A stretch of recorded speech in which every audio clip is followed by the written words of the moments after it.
Fivies. This game is a knockoff of Yahtzee, plain and simple. Primary difference is that they added 1 pair and 2 pair, and those count the total of all dice. This means high-scoring games are now weighted in favor of almost constantly rolling as many 4s, 5s, and 6s as you can. They call straights streets. Yahtzees are now Fivies, and you can't score more than 1 Yahtzee, otherwise this is the same game. They even copied the point totals for scoring rolls and the bonus. Now personally, I love Yahtzee, so this should appeal to me. Also, my favorite color is gray, just like the color scheme of this game, and they have a nice looking rolling dice visual. In essence, I ought to love this game.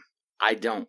Rolls rarely feel like true RNG. You can't play with friends, so you're chasing a high score where the scale has been designed, as I said, to favor high roll totals once you've landed the full house and 2 straights. Also, the control scheme is pretty janky. As for the plat, I had this thing in 30 minutes. Contrarily, you can follow the hilariously bad guide I found out there, which simply recommends rolling and ticking the first available box at the end of your turn. Their claim is that you'll eventually get everything you need playing this way, and it should only take you about 10 hours. Such a joke. That claim has since been corrected by the guide writer, but the rest of the guide remains atrocious. Nothing's missable. I'd call the game a 3 on the difficulty scale just because this is partially RNG dependent. You can focus on things independently and start over anytime you please. Just make sure you don't close out anything you're chasing because then you won't be able to claim it. The trophies look exclusively at your score sheet, paying no attention if you roll, for example, a 4 of a kind, but don't claim it on your score sheet. The hardest thing here is getting a total over 220 points, since your entire game has to be pretty decent.